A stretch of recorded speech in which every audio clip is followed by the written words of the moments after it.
Hello बच्चों लोग, कैसे हैं आप लोग। आई होप आप लोग अच्छे होंगे, स्वस्थ होंगे और अच्छी तरीके से पढ़ाई कर रहे होंगे। मैं आपका केमिस्ट्री टीचर इम्तियाज़ अहमद IIT BHU से पास आउट हूँ इन द ईयर 2012 और मैं पिछले 7 साल से इस केमिस्ट्री डिपार्टमेंट में पढ़ा रहा हूँ और ढेर सारे बच्चों को पढ़ाया हूँ। और मैंने देखा है कि बच्चे क्या करते हैं, केमिस्ट्री को डर के तरह देखते हैं। उनको डर लगता है केमिस्ट्री को देखकर, पर मैं आपको यकीन दिलाता हूँ कि केमिस्ट्री बिल्कुल भी डरने वाली चीज़ नहीं है। केमिस्ट्री को आप एकदम सिंपल वे में समझिए, एकदम इजी वे में समझिए, उसको कॉम्प्लेक्स कभी भी मत बनाइए। और अगर आप ऐसा करेंगे तो देखिए आपका केमिस्ट्री में नंबर जो है 100 आउट ऑफ 100 आएगा। 100% नंबर लाना आपके लिए कोई बड़ी बात नहीं होगी और ये होता भी है। हमने हर साल देखा है कि ढेर सारे बच्चे केमिस्ट्री में 100% स्कोर करते हैं। तो चलिए हम लोग अपने केमिस्ट्री के लेक्चर को स्टार्ट करते हैं और अच्छी तरीके से उसको समझते हैं। और ऑर्गेनिक केमिस्ट्री को हम लोग धीरे धीरे स्ट्रॉन्ग बना रहे हैं और सबसे ज़्यादा फोकस करने वाली बात होती है ऑर्गेनिक केमिस्ट्री में, वो होता है रिएक्शन मैकेनिज़्म। और रिएक्शन मैकेनिज़्म अगर आपको आ गया तो ऑर्गेनिक केमिस्ट्री एकदम सिंपल हो जाएगा। अ very very simple and very very interesting topic, बहुत ही इंटरेस्टिंग हो जाता है ऑर्गेनिक केमिस्ट्री। और जैसे कि मैं आपका केमिस्ट्री टीचर हूँ तो मैं आपको सिखाऊंगा कि ऑर्गेनिक केमिस्ट्री को कैसे सिंपल बनाते हैं, कैसे इंटरेस्टिंग बनाते हैं। और हम लोग रिवीजन कर रहे हैं अपने करंट टॉपिक का, जो कि आप लोगों ने अभी तक पढ़ा हुआ है। कुछ हम लोग सवालों को फोकस करेंगे जो कि हमारे लिए इम्पॉर्टेंट है और ऐसे सवाल को हम लोग फोकस करेंगे जिसमें कि रिएक्शन मैकेनिज्म इन्वॉल्व है। और उसी के साथ हम लोग अपने ऑर्गेनिक वाले पार्ट को स्ट्रॉन्ग बनाएंगे। और चलिए हम लोग स्टार्ट करते हैं अपने आज के लेक्चर को। और लेक्चर में हम लोग मैंने स्पेशली आपके लिए कुछ सवाल लेके आया हूँ और सबसे पहले इस सवाल पे हम लोग फोकस करते हैं। ये जो सवाल है ये बहुत ही डाइवर्सिफाइड टॉपिक से जुड़ा हुआ है।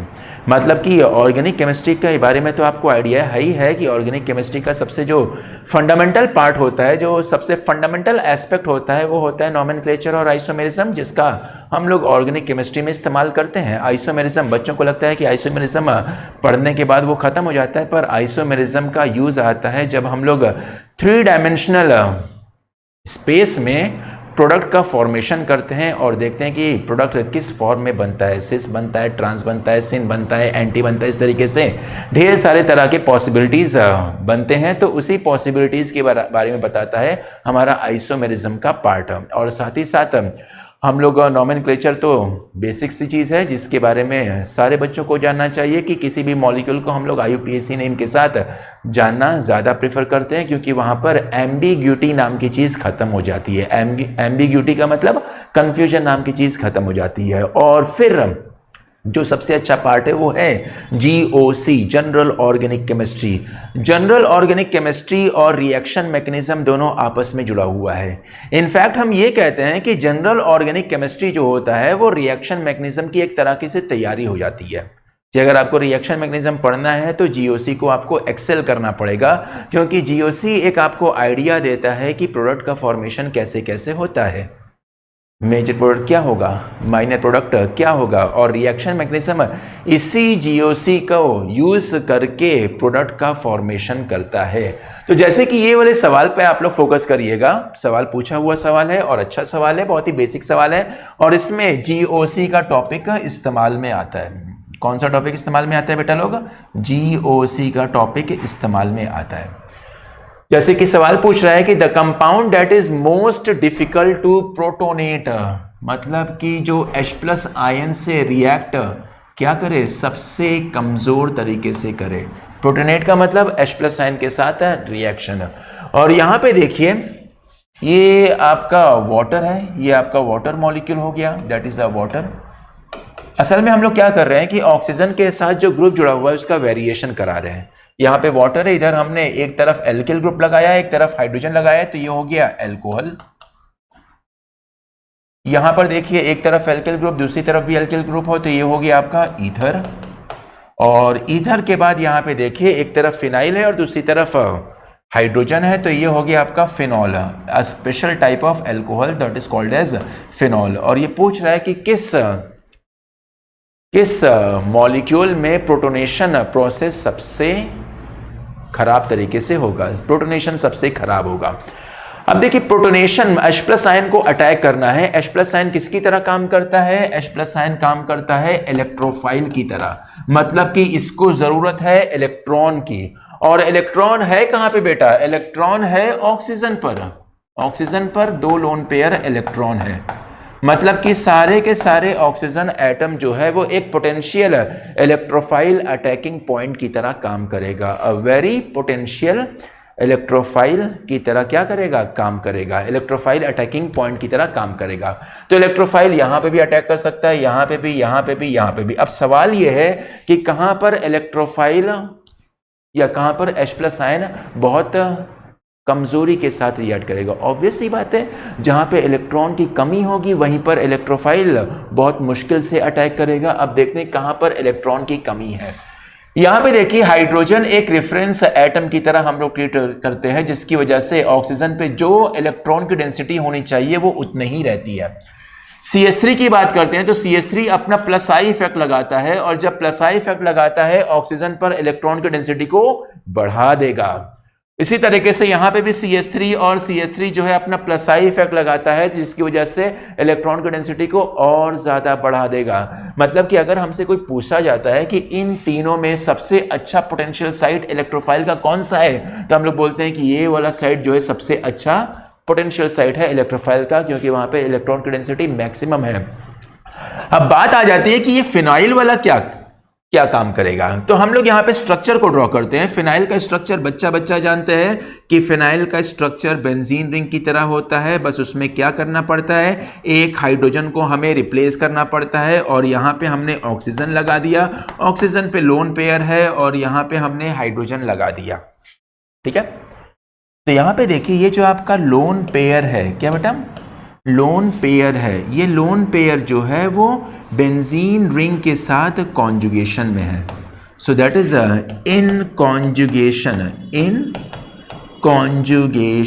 विथ बेंजीन रिंग के साथ कॉन्जुगेशन में है, विथ बेंजीन रिंग।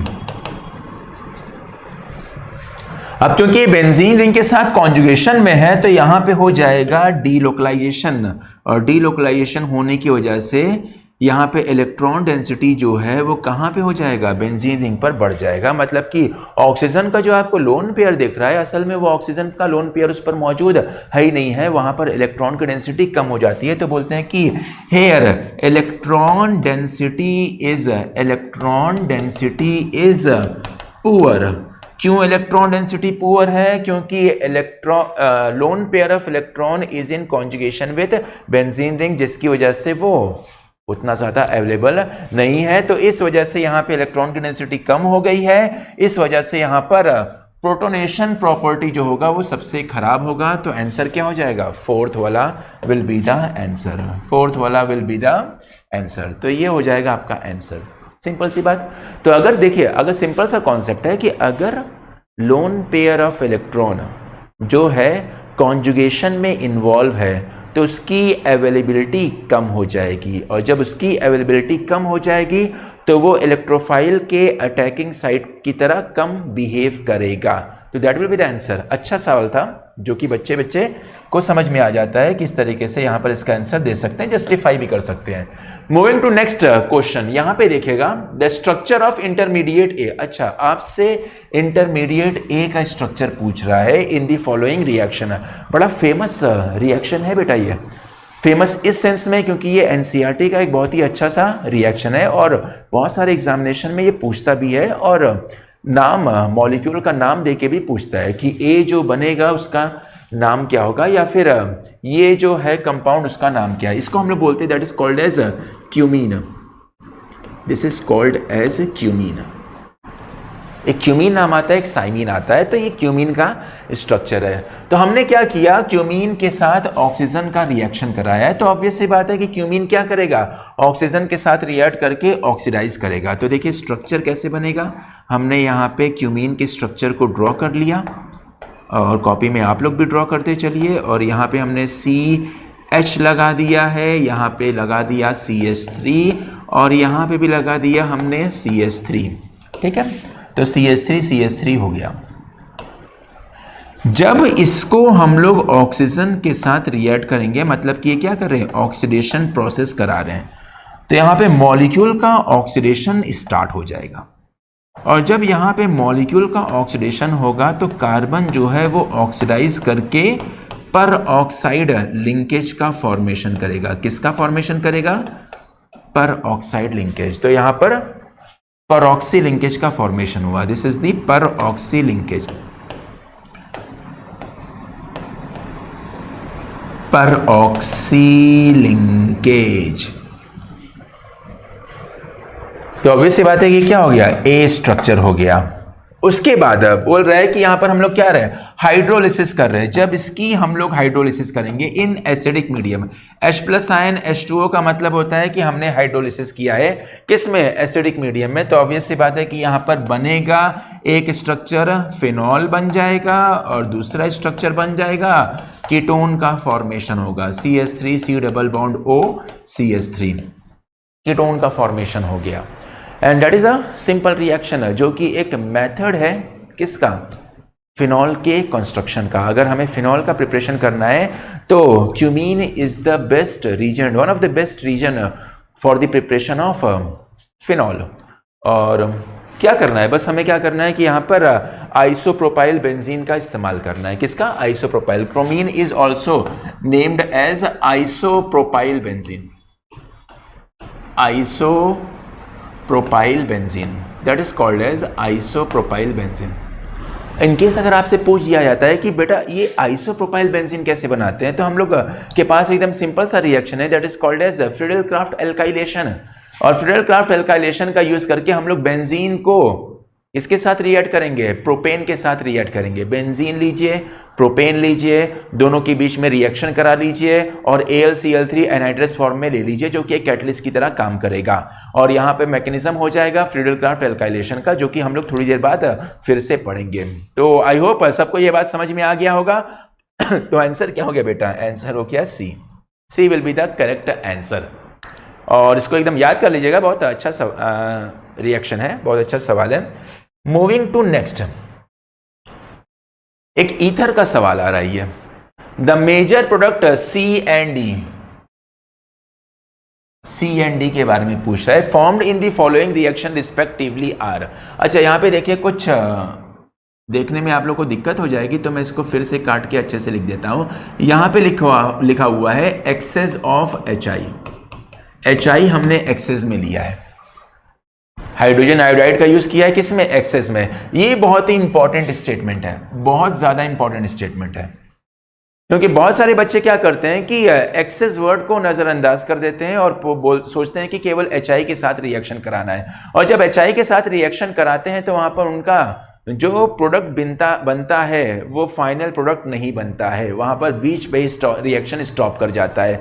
पर हमें क्या करना है कि एक्सेस वर्ड को ध्यान से देखना है, क्योंकि एक्सेस जब HI का यूज करेंगे तब प्रोडक्ट जो होगा एकदम अंत तक जाता है, मतलब कि बीच में नहीं रुकता है।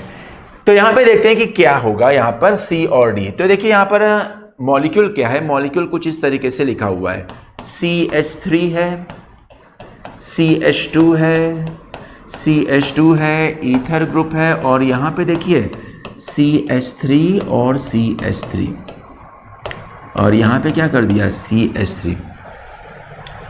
इसको हमने किसके साथ रिएक्शन कराया है, इसको हमने रिएक्शन कराया है HI के साथ।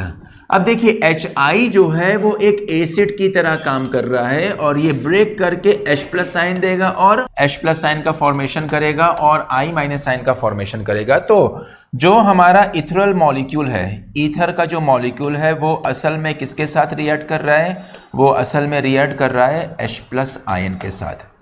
और क्योंकि H+ आयन एक इलेक्ट्रोफाइल की तरह काम करता है, तो ये इलेक्ट्रोफाइल किस पे अटैक करेगा, इलेक्ट्रोफाइल अटैक करेगा ऑक्सीजन पर। तो हम लोग क्या करते हैं कि ऑक्सीजन के साथ इसको अटैक दिखा देते हैं। तो ये हो गया इलेक्ट्रॉन का मूवमेंट हमने दिखा दिया इस पर। हमेशा देखिए जब भी ऑर्गेनिक केमिस्ट्री में हम लोग एरो को शो करते हैं तो एरो जो होता है वो इलेक्ट्रॉन के मूवमेंट को शो करता है, तो एरो का टेल इलेक्ट्रॉन की तरफ होना चाहिए और हेड पोर्शन इलेक्ट्रोफाइल की तरफ डायरेक्ट करना चाहिए। तो इस तरीके से यहाँ पे अटैकिंग स्पीशीज अपना काम करेगा और यहाँ पे इंटरमीडिएट प्रोडक्ट बनेगा किसका, CH3 single bond, CH2 single bond, CH2 और यहाँ पे OH पॉजिटिव चार्ज हो जाएगा क्योंकि ऑक्सीजन ने इलेक्ट्रॉन को दिया है और यहाँ पर टर्शरी ब्यूटाइल एल्किल होगा, टर्शरी ब्यूटाइल ग्रुप। तो ये टर्शरी ब्यूटाइल ग्रुप है। अब क्योंकि ईथर से एक टर्शरी ग्रुप जुड़ा हुआ है, इस बात को ध्यान से सुनिएगा क्योंकि इसमें कंफ्यूजन होता है कि रिएक्शन मैकेनिज्म किसको फॉलो कर रहा है। यहां पे दो तरह के रिएक्शन मैकेनिज्म की पॉसिबिलिटीज बनती है। सबसे पहला रिएक्शन मैकेनिज्म की जो पॉसिबिलिटी बनती है वो है SN1 रिएक्शन और दूसरा जो पॉसिबिलिटी बनती है वो है SN2 रिएक्शन। ये दो तरह का न्यूक्लियोफिलिक सब्स्टिट्यूशन रिएक्शन की तरह यहाँ पे काम करता है। एक SN1 होता है और एक क्या होता है, SN2 है।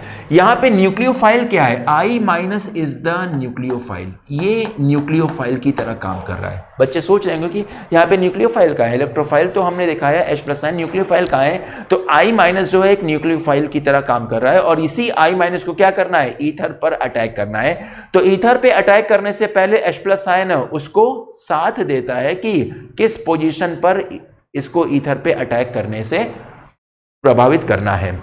तो यहाँ पे SN1 मैकेनिज्म हो सकता है और SN2 मैकेनिज्म हो सकता है। सवाल यह है कि कब SN1 होता है और कब SN2 होता है। तो SN1 डबल स्टेप में चलता है कार्बोकैटायन के फॉर्मेशन के थ्रू। तो जब भी यहां पर टर्शरी एल्किल होता है, 3 डिग्री एल्किल, ईथर पे 3 डिग्री एल्किल हो गया तो वो SN1 मैकेनिज्म को फॉलो करेगा और जब ईथर पे 1 डिग्री और 2 डिग्री एल्किल ग्रुप आ जाए तो वो किसको फॉलो करेगा, SN2 मैग्नीशियम को फॉलो करेगा। यहां पे देखिए ये जो है ये कौन सा ग्रुप है, ये ग्रुप है आपका टर्शरी ग्रुप है, टर्शरी एल्किल ग्रुप है। तो ऑब्वियस सी बात है यहां पे कौन सा रिएक्शन मैकेनिज्म फॉलो करेगा, यहां पे रिएक्शन मैकेनिज्म फॉलो करेगा SN1 रिएक्शन मैकेनिज्म। और SN1 रिएक्शन मैकेनिज्म में होता है कार्बोकैटायन का फॉर्मेशन, किसका, कार्बोकैटायन फॉर्मेशन। तो ऑब्वियस सी बात है कि यहां पर कार्बोकैटायन बनेगा और कार्बोकैटायन बनाने के लिए हमें क्या करना पड़ेगा, हमें इस ऑक्सीजन कार्बन के बीच का कोई भी सिंगल बॉन्ड को हमें ब्रेक करना पड़ेगा। अब यहां पे दो पॉसिबिलिटी आ गई, इस वाले बॉन्ड को ब्रेक करा जाए या इस वाले बॉन्ड को ब्रेक करा जाए। तो हमें पता है कि हम उसी बॉन्ड को ब्रेक करेंगे जहां पर कार्बोकैटायन स्टेबल वाला बनेगा। कौन सा बेटा, स्टेबल वाला कार्बोकैटायन बनेगा। और अगर हमने इसको ब्रेक किया तो यहां पर टर्शरी कार्बोकैटायन बनेगा और अगर हमने इसको ब्रेक किया तो हमने यहां पर प्राइमरी कार्बोकैटायन का फॉर्मेशन को देखेंगे। तो बताइए स्टेबल कौन है, टर्शरी कार्बोकैटायन की प्राइमरी कार्बोकैटायन। तो आप लोग को पता होगा कि यहां पर tertiary carbocation is more stable then primary carbocation. तो यहां पर जो ये सिग्मा बॉन्ड है ये ब्रेक करके इस ऑक्सीजन पर मूव करेगा इलेक्ट्रॉन, और जब इस पे मूव करेगा तो यहां पे बन जाएगा क्या, CH3CH2 और यहां पे हो जाएगा CH2OH, एल्कोहल का फॉर्मेशन हो गया। प्लस यहां पे आपका एक टर्शरी कार्बोकैटायन भी तो बना है और यही टर्शरी कार्बोकैटायन क्या करेगा, एक न्यूक्लियोफाइल को अटैक करने का एक पोजीशन देगा। यहाँ पे कार्बन प्लस हो जाएगा और ये CH3 का थ्राइस हो जाएगा। अब हमें क्या करना है कि यहाँ पे न्यूक्लियोफाइल का अटैक कराना है। तो जब हम लोग न्यूक्लियोफाइल का अटैक कराएंगे, यहाँ पे न्यूक्लियोफाइल है क्या, यहाँ पे न्यूक्लियोफाइल है I-। तो ये I- जो है अल्टीमेटली किस पे अटैक करेगा, अल्टीमेटली ये अटैक कर जाएगा किस पे, कार्बोकैटायन पे। तो ये हो जाएगा CH3 और यहां पर CH3 और यहां पे आ गया क्या, I आ गया। मतलब कि एक प्रोडक्ट तो आपका ये बनेगा और एक यहां पे बन रहा है एल्कोहल। पर ध्यान दीजिए अभी हमारा क्वेश्चन कंप्लीट नहीं हुआ है क्योंकि सवाल में दिया था एक्सेस ऑफ HI, मतलब कि अभी भी हमारे पास HI अधिक मात्रा में मौजूद है। तो ऑब्वियस सी बात है कि HI क्या करेगा, इसको और रिएक्शन को आगे बढ़ाएगा। तो जो यहां पर ये बना हुआ है रिएक्शन, अब देखिए कुछ अलग तरह का यहां पर हम कलर को यूज करते हैं। जो अल्कोहल बना हुआ है CH2, सॉरी हाँ CH2, यहाँ पे CH3, यहाँ पर CH2 और यहाँ पर OH, ये जो है फिर से H+ साइन से अटैक करेगा। ये H+ साइन आया कहाँ पर, कहाँ से, HI से आया है, तो यहाँ पर ऑक्सीजन का इलेक्ट्रॉन जो है इस पर अटैक करेगा और यहाँ पे बन जाएगा क्या, पॉजिटिव चार्ज आयन का फॉर्मेशन बनेगा CH2 CH2 और यहाँ पे क्या हो जाएगा, यहाँ पे हो जाएगा OH2 प्लस और फिर क्या होगा, I- का अटैक होगा और जब I- का अटैक होगा तो यहाँ पे बन जाएगा CH3 CH2 CH2 और I बन जाएगा और प्लस H2O का यहाँ पे रिमूवल हो जाएगा। मतलब कि दोनों मॉलिक्यूल जो बनेगा वो आयोडीन वाला बनेगा। मुझे ऑप्शन लग रहा है यहाँ पर ए, CH3 CH2 CH2I और यहाँ पे टर्शरी ब्यूटाइल आयोडाइड, तो ए वाला आंसर बनेगा। अगर आपको एक्सेस वर्ड का इस्तेमाल नहीं किया होता, ना बोलता कि एक्सेस ऑफ HI, तो हमें रिएक्शन को यहीं पे स्टॉप करना पड़ता। मतलब कि एक मॉलिक्यूल अल्कोहल का फॉर्मेशन होता और एक मॉलिक्यूल एल्किल आयोडाइड का फॉर्मेशन होता। तो that was the concept about the hydrohalogenation of ether. Hydrohalogenation of ether समझने वाली बात क्या है, याद करने वाली बात क्या है कि हाइड्रोहेलोजिनेशन ऑफ ईथर जो होता है वो न्यूक्लियोफिलिक सब्स्टिट्यूशन रिएक्शन को कॉज कराता है और न्यूक्लियोफिलिक सब्स्टिट्यूशन रिएक्शन दो तरह का होता है, SN1 SN2। अब सवाल है कि कब SN1 होगा कब SN2 होगा, तो ईथर में अगर टर्शरी एल्किल जुड़ा हुआ है तब SN1 होगा और अगर ईथर में प्राइमरी और सेकेंडरी एल्किल जुड़ा हुआ है तो अब SN2 होगा। Moving to next question, compound A is a C8H10O, ठीक है, is found to react with NaOI, mark कर लेते हैं NaOI। और NaOI कैसे बना है, produced by reacting Y with NaOH। Y को हमने NaOH के साथ रिएक्ट कराया। हमें कुछ याद आ रहा है कि जो NaOI है ये किस में इस्तेमाल होता है, ये हेलोफॉर्म रिएक्शन में इस्तेमाल होता है, हेलोफॉर्म रिएक्शन। और हेलोफॉर्म रिएक्शन में हम NaOI को बनाते हैं और यहाँ पे NaOH के साथ हमने रिएक्ट कराया है। जो असल में जो Y है वो और कुछ नहीं है, वो आयोडीन को ही रिप्रेजेंट कर रहा है, यही Y है। और Y2 जो है जब NaOH के साथ रिएक्ट करेगा, किसके साथ, NaOH का दो मॉलिक्यूल लेते हैं तो ये रिएक्ट करके बनाएगा, एक बनाएगा NaOI बनाएगा, दूसरा बनाएगा NaI बनाएगा और तीसरा यहाँ पर H2O का फॉर्मेशन होगा। तो हमें समझ में आ गया कि यहाँ पर Y क्या है बेटा, I2 का फॉर्मेशन, I2 का यूज हो रहा है और यहाँ पे जो अटैकिंग रीजेंट है वो NaOI बनेगा और यहाँ पे रिएक्शन क्या है बेटा, हेलोफॉर्म रिएक्शन का केस है। तो बोल रहा है कि C8H10O, 8 कार्बन है, 10 हाइड्रोजन है और 1 ऑक्सीजन है। तो मॉलिक्यूल में देखते हैं कि क्या सब कुछ सही सही है और मुझे लगता है कि मॉलिक्यूल में सब कुछ सही सही दिया हुआ है, उसी तरीके से दिया हुआ है। अब कंडीशन देखते हैं कि हेलोफॉर्म की कंडीशन क्या होता है, कंडीशन फॉर हेलोफॉर्म। और बच्चे क्या करते हैं, किसी को याद कर लेते हैं, कंडीशन फॉर हेलोफॉर्म कि किस तरह का मॉलिक्यूल हेलोफॉर्म रिएक्शन को शो करता है। तो दो तरह का मॉलिक्यूल हेलोफॉर्म रिएक्शन को शो करता है। एक होता है कि CH3C डबल बॉन्ड O। अगर आपको मॉलिक्यूल में या कंपाउंड में ये ग्रुप दिख गया तो वहां पर हेलोफॉर्म रिएक्शन होता है, या फिर एक और तरह का होता है दैट इज CH3CH, यहां पर OH और यहां पर डैश। तो इन दोनों में से कोई भी ग्रुप अगर मॉलिक्यूल में पाया जाता है वो हेलोफॉर्म रिएक्शन देता है और हेलोफॉर्म रिएक्शन का एक कैरेक्टरिस्टिक प्रेसिपिटेट होता है, येलो प्रेसिपिटेट, और यहाँ पर एक कैरेक्टरिस्टिक स्मेल भी आता है। तो बताइए यहाँ पर Y तो हमने पहचान लिया कि I2 होगा, तो A कौन सा होगा। आप पूछते हैं कि कहाँ पर ये दोनों वाला कंडीशन फॉलो हो रहा है, क्या यहाँ पे फॉलो हुआ, बिल्कुल नहीं। यहाँ पे तो मुझे लग रहा है कि CH2OH है, बिल्कुल नहीं। क्या यहाँ पे फॉलो हुआ, मुझे लगता है कि यहाँ पे भी फॉलो नहीं हो रहा है, यहाँ पे फॉलो हो रहा है। ये एल्किल ग्रुप है, इससे हमें मतलब नहीं है, हमें बस देखना है कि ये वाला पार्ट जो है क्या ये मैच कर रहा है, ये वाला पार्ट जो है ये इससे मैच कर रहा है। तो ऑब्वियस सी बात है कि यहाँ पर आंसर क्या हो जाएगा, सी वाला हो जाएगा। बहुत ही आसान सा सवाल था हेलोफॉर्म रिएक्शन का और बहुत ही इंपॉर्टेंट सवाल है हेलोफॉर्म रिएक्शन का। Almost frequently time to time हर 2 साल हर 3 साल में किसी ना किसी एग्जामिनेशन में हेलोफॉर्म रिएक्शन को यूज में ले आता है, चाहे वो नीट की बात करते हैं चाहे वो मेंस की बात करते हैं। Moving to next question. Okay अब यहां पर जो है मल्टीपल रिएक्शन का एक सवाल है। और ये जो मल्टीपल रिएक्शन का सवाल जो है कुछ जाना पहचाना सवाल लग रहा है, और मुझे लगता है कि ये सवाल का कुछ पार्ट जो है हमने अभी थोड़ी देर पहले किया है। क्यूमीन वाला केस, देखिए मैं इसी की बात कर रहा था कि यहां पर क्यूमीन वाला केस बन रहा है। सवाल को रीड करते हैं। सवाल बोल रहा है कि identify the major product P Q R. अच्छा, पी के बारे में पता करना है, क्यू के बारे में पता करना है, आर के बारे में पता करना है। इन the following sequence of reaction, यहां पे दो रिएक्शन का सीक्वेंस है। सबसे पहला है कि हमने लिया है एनहाइड्रस AlCl3 और यहां पर एल्किल हैलाइड का यूज किया। एल्किल हैलाइड में क्या है, प्रोपिल क्लोराइड का यूज किया है और एक बेंजीन किया है। और जैसे ही बच्चे क्या करते हैं कि बेंजीन को और एल्किल हैलाइड को देखते हैं in the presence of anhydrous AlCl3, वो एकदम खुश हो जाते हैं और बोलते हैं कि सर ये तो फ्रीडल क्राफ्ट रिएक्शन का केस है। ये किसका है, फ्रीडल क्राफ्ट रिएक्शन का ये केस हो गया। और फ्रीडल क्राफ्ट रिएक्शन में सबसे पहले हम लोग इलेक्ट्रोफाइल का फॉर्मेशन कराते हैं, क्योंकि इलेक्ट्रोफाइल ही जाकर बेंजीन रिंग पर अटैक करेगा। तो देखिए इलेक्ट्रोफाइल का फॉर्मेशन क्या होता है, लिखते हैं इसको। यहां पर हमने बेंजीन लिया था, सॉरी पहले इलेक्ट्रोफाइल का फॉर्मेशन करा देते हैं।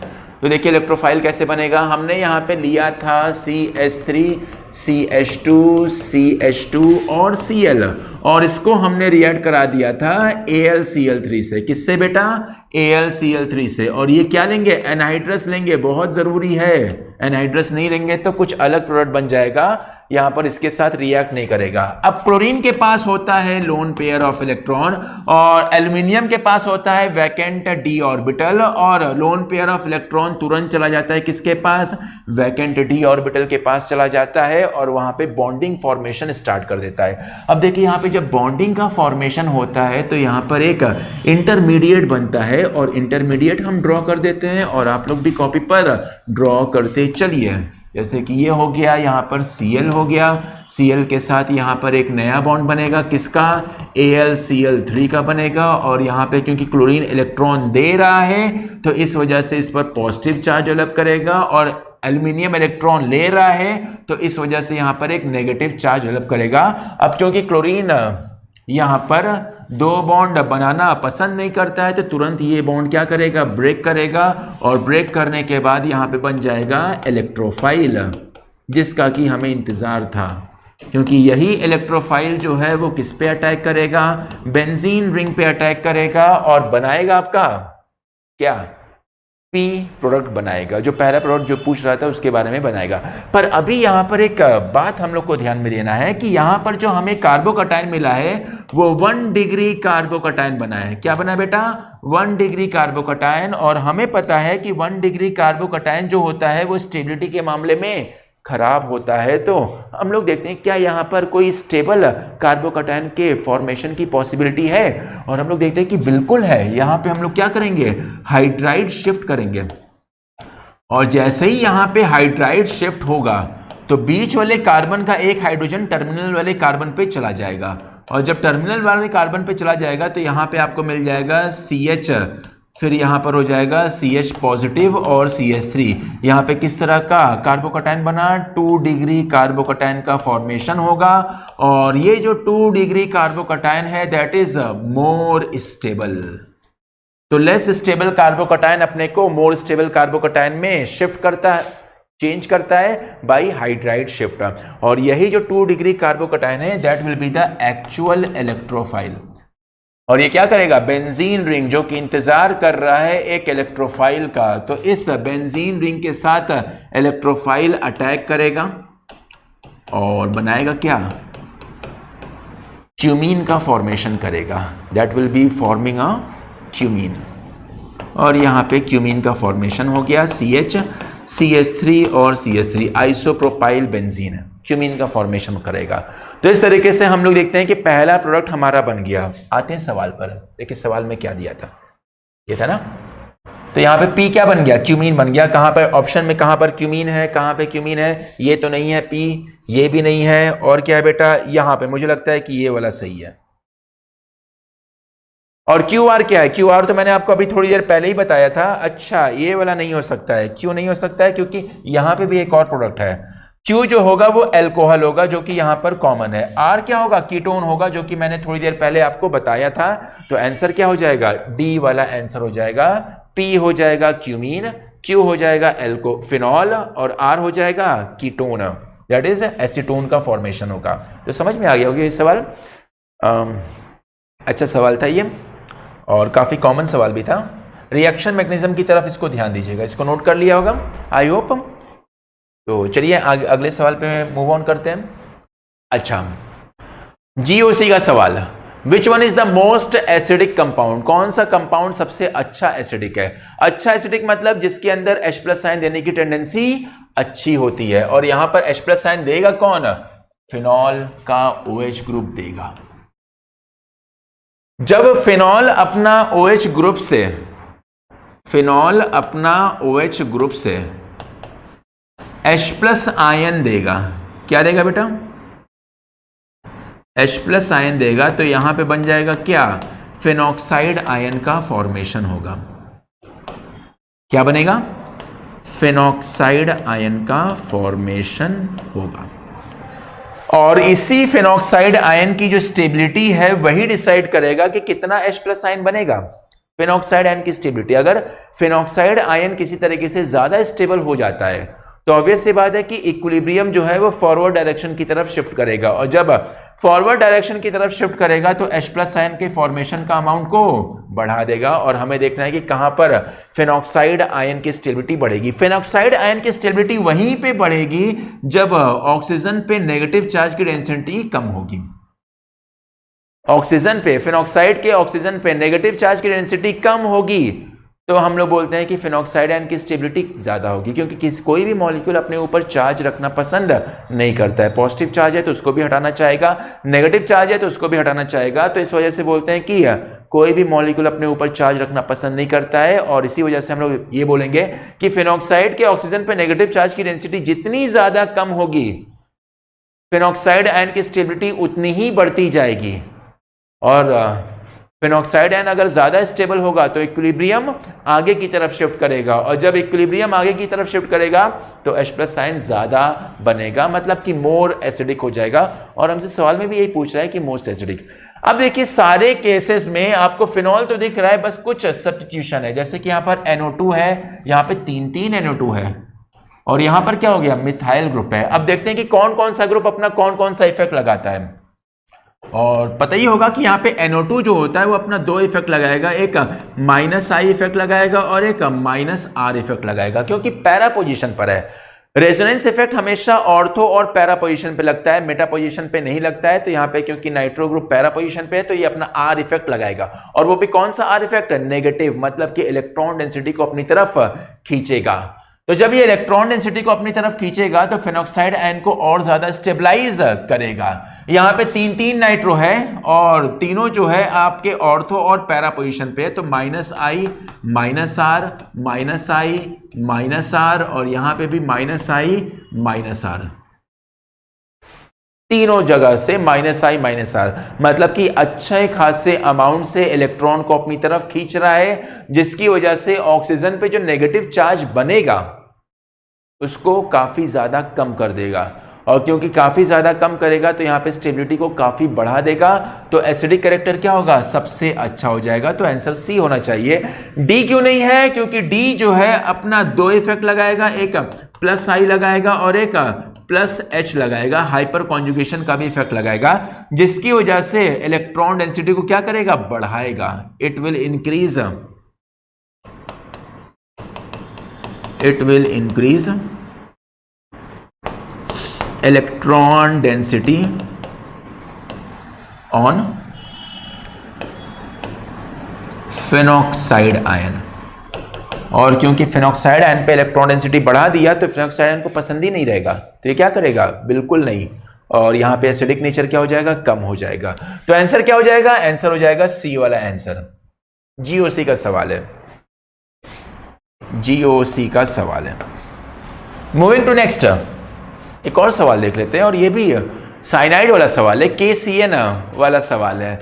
इन the following sequence of reaction, अब यहाँ पे 3 रिएक्शन का सीक्वेंस है। CH3Br हमने लिया है, सबसे पहले KCN के साथ रिएक्ट किया है, फिर H3O+ का मतलब होता है hydrolysis in acidic medium. Hydrolysis हम लोग करा रहे हैं,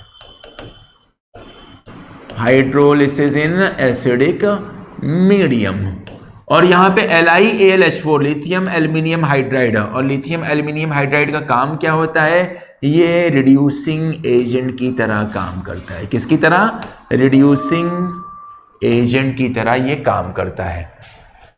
तो हमने समझ लिया KCN है, H3O प्लस है और LiAlH4 है। बोल रहा है कि C क्या बनेगा, AB के बारे में नहीं पूछ रहा है, C पूछ रहा है, पर फिर भी हम लोग AB के बारे में भी चिंता करते हैं, क्योंकि जब तक A नहीं पता होगा तब तक B नहीं बनेगा, और जब तक B नहीं पता होगा तब तक C नहीं बनेगा। तो रिएक्शन को स्टार्ट करते हैं। रिएक्शन मैकेनिज्म देखिएगा, सबसे पहले हमने लिया है KCN, और यही KCN जो है आयनाइज करके पोटेशियम आयन का फॉर्मेशन करेगा और साइनाइड आयन का फॉर्मेशन करेगा।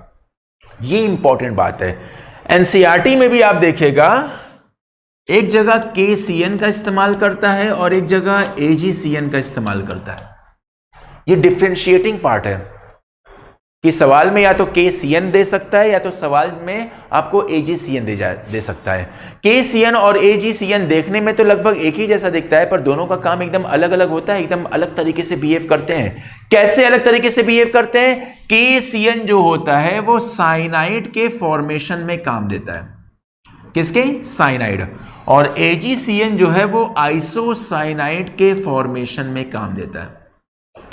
कि अगर हमने AgCN लिया तो वहां पे बनेगा आइसोसाइनाइड, और अगर हमने KCN लिया तो वहां पे बनेगा साइनाइड। अब बच्चे कंफ्यूज आते हैं कि सर ऐसा क्यों, देखने में तो सब एक ही जैसा लगता है पर ऐसा क्यों? तो हम लोग बोलते हैं कि KCN जो होता है वो एक्वस मीडियम में डिसोशिएट कर जाता है, और जब डिसोशिएट कर जाता है तो बनाता है CN माइनस आयन। क्या बनाता है? CN minus. इनफैक्ट हम यहाँ पे माइनस चार्ज जो होता है नाइट्रोजन के ऊपर ना रखकर हम कार्बन पे रखना पसंद करते हैं, कार्बन पर, और नाइट्रोजन पे यहां पर क्या है बेटा? लोन पेयर है। तो ये जो है आपका इलेक्ट्रोफाइल की तरह काम करेगा। किसकी तरह? सॉरी, न्यूक्लियोफाइल की तरह काम करेगा। ये आपका न्यूक्लियोफाइल की तरह काम करेगा। अब ये जो न्यूक्लियोफाइल है वो 2 पॉइंट से अटैक कर सकता है, कार्बन से भी अटैक कर सकता है और नाइट्रोजन से भी अटैक कर सकता है। अब सवाल ये है कि ये जो अगर अटैक करेगा तो कार्बन से अटैक करेगा कि नाइट्रोजन से अटैक करेगा? कार्बन पे भी लोन पेयर है, नाइट्रोजन पे भी लोन पेयर है, तो कहां से ये अटैक करेगा? उसी एटम से अटैक करेगा जो इलेक्ट्रॉन को देना पसंद करता है, जो इलेक्ट्रॉन को आसानी से देगा, मतलब कि जिसकी इलेक्ट्रोनेगेटिविटी कम होगी। कार्बन की इलेक्ट्रोनेगेटिविटी कम है कि नाइट्रोजन की? ऑब्वियस सी बात है कि यहां पर कार्बन की इलेक्ट्रोनेगेटिविटी क्या है बेटा? कम है, और इस वजह से carbon will be the better donor of lone pair of electron as compare to nitrogen. तो यहां पे कार्बन जो है वो एल्किल ग्रुप के साथ क्या करेगा? बॉन्ड बनाएगा और साइनाइड का फॉर्मेशन होगा। AgCN में बात क्या है कि ये एक्वस मीडियम में डिसोशिएट ही नहीं करता है, और जब डिसोशिएट नहीं करता है तो कार्बन फ्री नहीं हुआ है, और जब कार्बन फ्री नहीं हुआ है तो इसके पास अटैकिंग एटम कौन रहेगा? नाइट्रोजन रहेगा, मतलब कि एल्किल ग्रुप को नाइट्रोजन के साथ जोड़ेगा, और जब नाइट्रोजन के साथ जोड़ेगा तो यहां पे बन जाएगा क्या? आइसोसाइनाइड का फॉर्मेशन होगा। याद कर लीजिएगा, एग्जामिनेशन में पूछ सकता है, या एग्जामिनेशन में इस तरीके से सवाल दे सकता है। तो यहां पे CN माइनस का फॉर्मेशन हुआ। अब यहां पर है CH3Br, और यहां पर होगा न्यूक्लियोफिलिक सब्स्टिट्यूशन रिएक्शन। कराते हैं हम लोग न्यूक्लियोफिलिक सब्स्टिट्यूशन रिएक्शन। हमने यहां पर H कर दिया, और यहां पर क्या है बेटा? Br है। न्यूक्लियोफाइल जब भी अटैक करेगा तो कहां से अटैक करेगा? बैक साइड से अटैक करेगा, क्योंकि फ्रंट साइड से उसके आने की हिम्मत ही नहीं है। क्यों हिम्मत नहीं है? क्योंकि न्यूक्लियोफाइल में ढेर सारे इलेक्ट्रॉन है और ब्रोमीन पर भी ढेर सारा इलेक्ट्रॉन है, तो दोनों के बीच में रिपल्शन फैक्टर डोमिनेट कर जाएगा। इस वजह से न्यूक्लियोफाइल आगे से नहीं अटैक करेगा। कहां से अटैक करेगा? पीछे से अटैक करेगा, और कुछ इस तरीके से अटैक करेगा। कार्बन से अटैक करेगा ना, तो हमने लिख दिया यहां पर CN माइनस। तो यहां पर जो नेगेटिव चार्ज है ये यहां पे आके अटैक करेगा, और जब यहां पे अटैक करेगा तो अल्टीमेटली साइमल्टेनियसली ये वाला बॉन्ड जो होगा वो ब्रेक कर जाएगा, और ब्रेक करके यहां पे क्या बन जाएगा? CH3CN का फॉर्मेशन होगा, और Br माइनस को हम लोग हटा दिए, ठीक है, KBr के साथ जाके जुड़ जाएगा, कोई बात नहीं। तो यहां पे CH3CN बन जाएगा, और ये क्या होगा बेटा? A होगा, मतलब कि A जो है वो CH3CN है, मिथाइल साइनाइड का फॉर्मेशन हो गया। अब यहां पे हम लोग जब हाइड्रोलिसिस करेंगे, तो हाइड्रोलिसिस जब हम लोग करेंगे, अच्छे से हाइड्रोलिसिस करेंगे, और जब अच्छे से हाइड्रोलिसिस करेंगे तो यहां पे हमें मिल जाएगा CH3COOH, एसिड का फॉर्मेशन होगा, और प्लस अमोनिया का फॉर्मेशन होगा। अमोनिया गैस से निकल जाएगा, एसिड जो बनेगा वो हो जाएगा B, मतलब कि B जो है वो एसिड है। और जब इस एसिड को हम लोग रिड्यूस करेंगे किसके प्रेजेंस में, LiAlH4, तो बच्चा जानता है कि LiAlH4 जो होता है वो अच्छी कैटेगरी का रिड्यूसिंग एजेंट होता है और सीधे सीधे क्या करेगा, कार्बोक्सिलिक एसिड को वो अल्कोहल तक लेके आ जाएगा, बीच में नहीं रोकेगा। कहाँ पे लेके जाएगा, सीधे अल्कोहल तक लेके चला जाएगा और यहाँ पे प्रोडक्ट बनेगा CH3CH2OH। तो आंसर क्या हो गया, ethyl alcohol. Lithium aluminium hydride या फिर NaBH4 सोडियम बोरोहाइड्राइड, या फिर आप अगर इस्तेमाल करना चाहते हो आप इस्तेमाल कर सकते हो आप निकल प्लैटिनम पैलेडियम के प्रेजेंस में हाइड्रोजन गैस, सेबेटियस सेंड्रेंस रिएक्शन का इस्तेमाल कर सकते हो, रैनी निकल का इस्तेमाल कर सकते हैं आप लोग, और वहां पे भी क्या होगा, एसिड को सीधे OH में कन्वर्ट कर देगा। तो that is the correct answer, ethyl alcohol will be the compound C, molecule C जो होगा वो इथाइल अल्कोहल हो जाएगा। मूविंग टू नेक्स्ट, समझ में आ गया होगा, इनफैक्ट ये इंपॉर्टेंट है KCN और AgCN वाला केस। अगला, अच्छा ये देखिए थोड़ा सा बड़ा टाइप का सवाल है और इसमें जो है दो इक्वेशन को आपस में सिंक्रोनाइज किया हुआ है, जैसे कि इन द फॉलोइंग रिएक्शन, ये पहला रिएक्शन है और ये दूसरा रिएक्शन है। पहले रिएक्शन में आपको अल्कोहल दिया हुआ है और H+ आयन के प्रेजेंस में हीट कर रहा है, H+ आयन के प्रेजेंस में हीट कर रहा है। H+ आयन के प्रेजेंस में हीट करने का मतलब है कि ये कर रहा है डिहाइड्रेशन, क्योंकि H+ आयन किससे अटैक कर जाएगा, OH के साथ अटैक कर जाएगा और वहां पे बन जाएगा OH2, वही रिमूव हो जाएगा, डिहाइड्रेशन रिएक्शन को शो कर रहा है।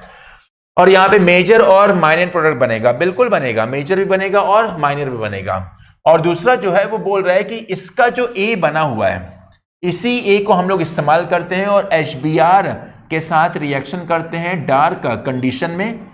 कंडीशन को देखिएगा, बहुत इंपॉर्टेंट है, हमने HBr लिया है, डार्क रूम लिया हुआ है, in the absence of peroxide. In the absence of peroxide का मतलब यह हुआ कि यहां पे एंटी मार्कोनिकॉफ रूल नहीं लगेगा, यहां पे कौन सा रूल लगेगा, मार्कोनिकॉफ रूल का इस्तेमाल होगा। यहां पे बनेगा मार्कोनिकॉफ रूल और यहां पर हाइड्रो हेलोजिनेशन है, तो C और D पूछ रहा है कि A क्या होगा और C क्या होगा।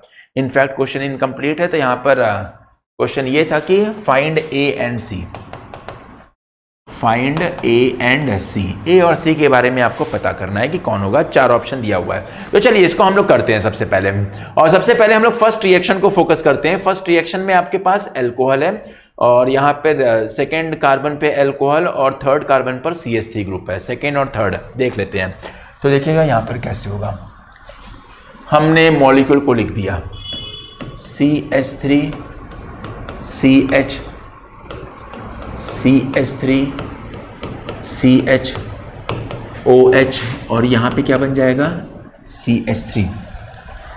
हम लोग क्या करेंगे, यहाँ पर H+ आयन के साथ अटैक कराएंगे। H+ आयन इलेक्ट्रोफाइल है तो ऑक्सीजन के साथ क्या करेगा, ये इंटरेक्ट करेगा। जब ऑक्सीजन के साथ इंटरेक्ट करेगा तो यहाँ पर इंटरमीडिएट का फॉर्मेशन स्टार्ट हो जाएगा और ये हो जाएगा CH3, यहाँ पे हो जाएगा CH, यहाँ पे हो जाएगा OH2+ और ये हो जाएगा CH3। अब क्योंकि ऑक्सीजन पे पॉजिटिव चार्ज हो गया तो इसकी इलेक्ट्रोनेगेटिविटी बढ़ जाएगा, जिसकी वजह से ये पूरा का पूरा सिग्मा बॉन्ड को तोड़ के अपने पास लेके जाएगा।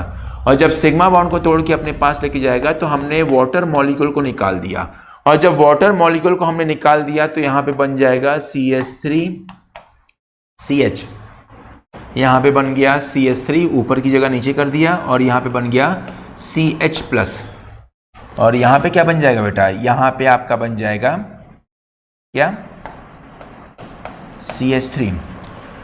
अब देखिए यहां पर 2 पॉसिबिलिटीज हो सकती है, एल्कीन का फॉर्मेशन करेगा, हमें एक हाइड्रोजन बॉन्ड को तोड़ना है। तो यहां पे देखिए ये जो है अल्टीमेटली रीअरेंजमेंट को भी शो करेगा, किसको, रीअरेंजमेंट। रीअरेंजमेंट में क्या हो जाएगा, यहां पर हाइड्राइड शिफ्ट हो जाएगा, और जब हाइड्राइड शिफ्ट होगा तो यहां पर जो सेकेंडरी कार्बोकैटायन उसके पास पॉसिबिलिटी है कि टर्शरी कार्बोकैटायन में चेंज कर जाए। और कैसे चेंज करेगा, यहां का हाइड्रोजन इस पर चला जाएगा, हाइड्राइड शिफ्ट। तो जब रीअरेंजमेंट होगा, हाइड्राइड शिफ्ट होगा, तो इसकी वजह से यहां पे टर्शरी कार्बोकैटायन का फॉर्मेशन हो जाएगा। किसका बेटा, टर्शरी कार्बोकैटायन का फॉर्मेशन हो जाएगा। एक मिनट, यहां पर टर्शरी कार्बोकैटायन नहीं करते, यहां पर इसको हटाते हैं। यहां पे हम लोग क्या करेंगे, देखिएगा, रीअरेंजमेंट को हम लोग नहीं देखते, यहां पर हम लोग बोलेंगे कि यहां पर अब डीहाइड्रोजिनेशन होगा, डीहाइड्रोजिनेशन मतलब कि हाइड्रोजन का रिमूवल होगा। किसका, हाइड्रोजन का यहां पे रिमूवल होगा।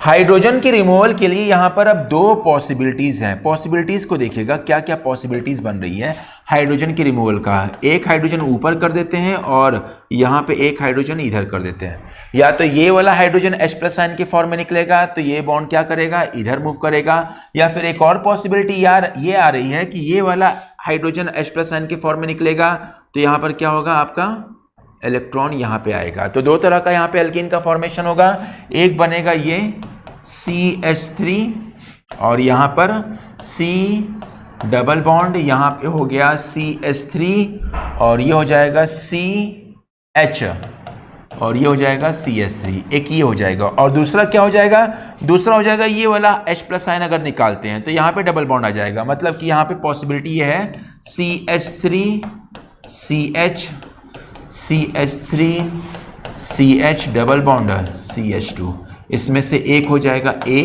और एक हो जाएगा क्या, B। तो A जो है वो आपका क्या रहेगा, मेजर प्रोडक्ट। ये मेजर प्रोडक्ट हो गया।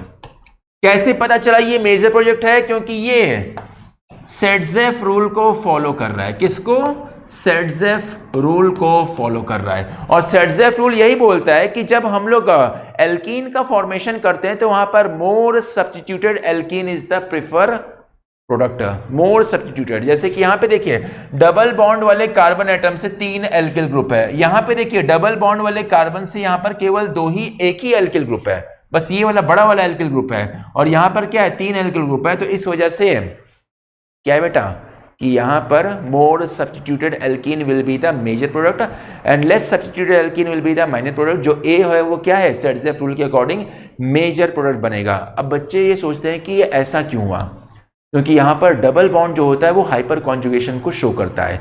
और जब डबल बॉन्ड हाइपर कॉन्जुगेशन को शो करता है तो हाइपर कॉन्जुगेशन में उसको जरूरत है अल्फा हाइड्रोजन की। तो यहां पे अल्फा हाइड्रोजन की संख्या काफी ज्यादा है। कितना है, 3 3 6 3 9 अल्फा हाइड्रोजन। तो इस वजह से यहाँ पे स्टेबिलिटी एल्कीन की बढ़ जाती है। यहाँ पे कितना है, यहाँ पे देखिए केवल एक ही अल्फा हाइड्रोजन है, तो इस वजह से इसकी स्टेबिलिटी काफी खराब है। तो सेडजेफ रूल के हिसाब से यहाँ पर ए हो जाएगा। तो हमने ए को ड्रॉ कर लिया है और ए को ड्रॉ करने के बाद अब हमें सेकंड रिएक्शन पर फोकस करना है कि सेकंड रिएक्शन क्या होगा। तो इसको हम पूरा मिटाते हैं और देखिए प्रोडक्ट को सबसे पहले हमने लिख दिया CH, C डबल बॉन्ड, यहां पर क्या हो गया CH3 और यहां पे हो गया CH और ये हो गया CH3। हमें यहां पे क्या अटैक कराना है, HBr का अटैक कराना है। तो HBr जो है वो दो तरीके से अटैक करेगा, या तो ब्रोमीन यहां पे अटैक करेगा, मार्कोनिकॉफ रूल को फॉलो करेगा, या तो ब्रोमीन उधर अटैक करेगा। तो एक बार क्वेश्चन को देख लेते हैं फिर से कि क्या पूछ रहा है। हाँ, मेजर प्रोडक्ट और माइनर प्रोडक्ट HBr इन डार्क, मार्कोनिकॉफ रूल को अगर हम लोग फॉलो करते हैं तो देखिए यहां पर क्या है, ओके तो ये हो जाएगा। तो यहां पर एक प्रोडक्ट आपका ये हो जाएगा CH3 CH3 CH2 और यहां पर CH3 और ये क्या हो जाएगा, ब्रोमीन हो जाएगा। और दूसरा क्या हो जाएगा, और एक और यहां पे बनेगा CH3 और यहां पे क्या हो जाएगा, C हो जाएगा, फिर CHBr हो जाएगा, देन कम्स CH3 और यहां पे आपका हाइड्रोजन तो रहेगा ही रहेगा और यहां पे CH3। HBr का हमने अटैक कराया है, किस में है, डार्क में अटैक कराया है।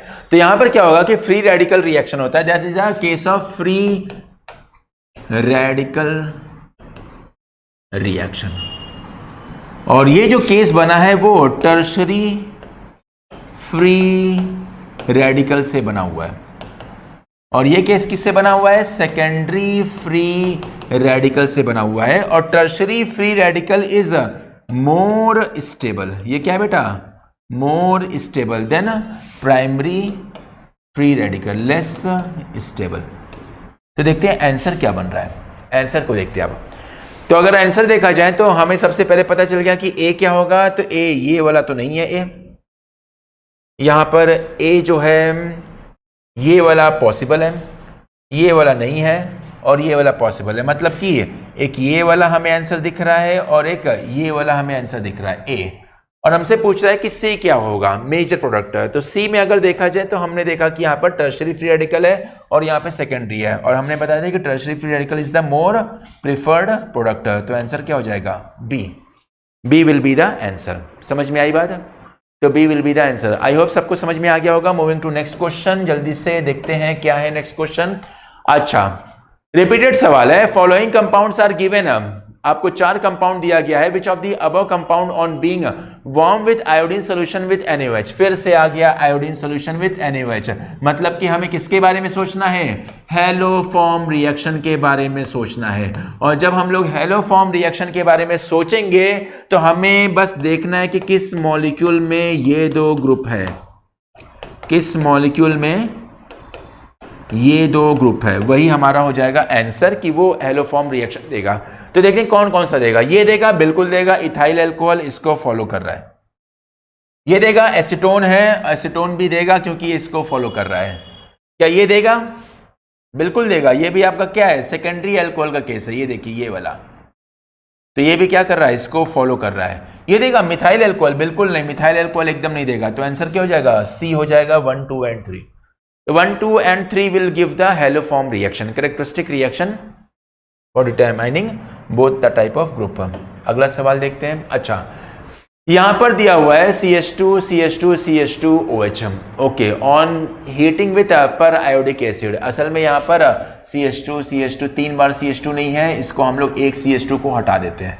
तो हमारा ओरिजिनल मॉलिक्यूल कुछ ऐसा था, CH2OH, और यहां पे क्या था? CH2OH। और इसको हमें रिएक्ट कराना है पर आयोडिक एसिड HiO4 से। तो जब HiO4 हम लोग से रिएक्ट कराते हैं तो यहां पर कार्बन कार्बन के बीच का बॉन्ड ब्रेक करता है।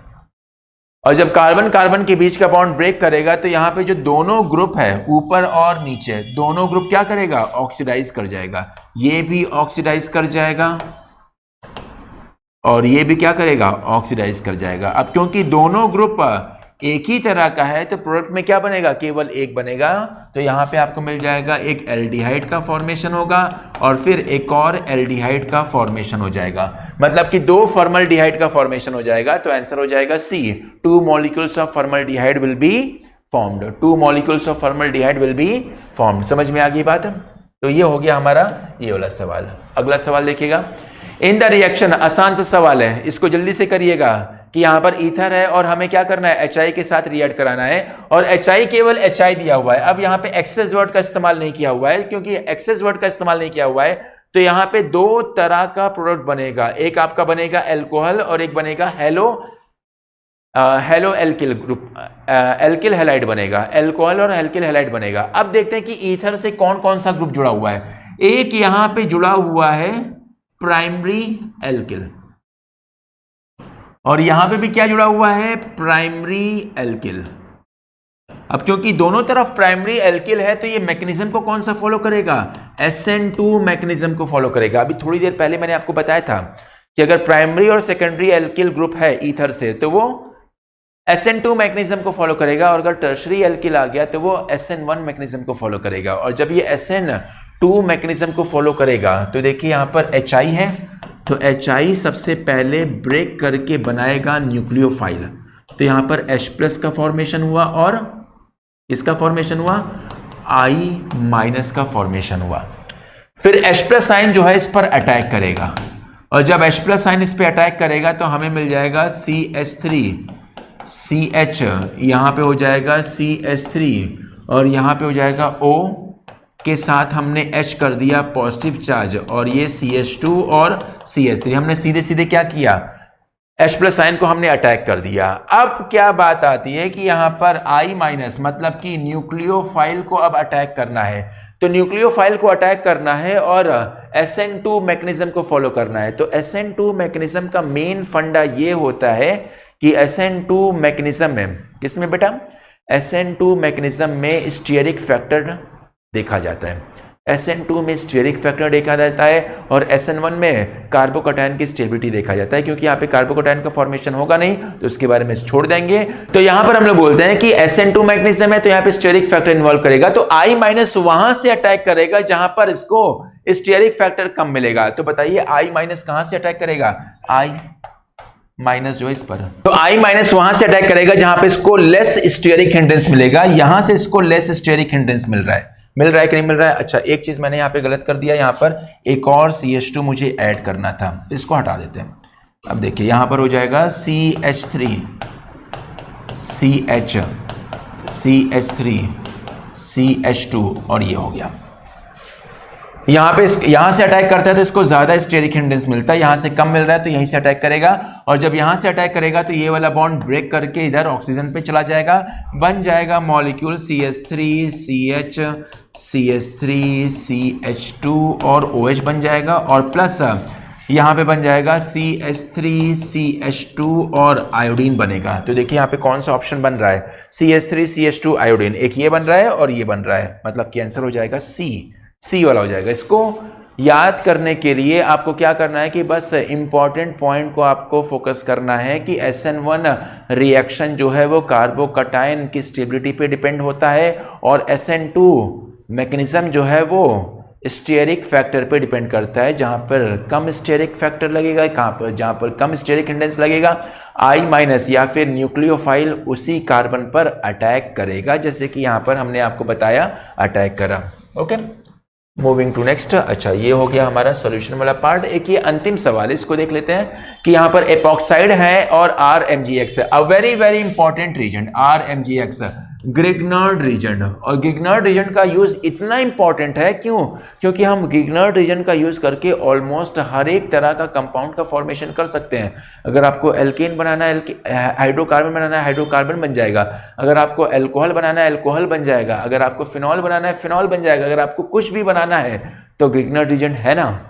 और इसी वजह से ग्रिग्नार्ड रीजन, विक्टर ग्रिग्नार्ड जिन्होंने इसको डिस्कवर किया था, उनको नोबेल प्राइज मिला था। तो यहां पे देखते हैं कि RMgX क्या करता है कि यहां पर एपॉक्साइड आयन के साथ रिएक्ट करेगा। RMgX पर देखिएगा,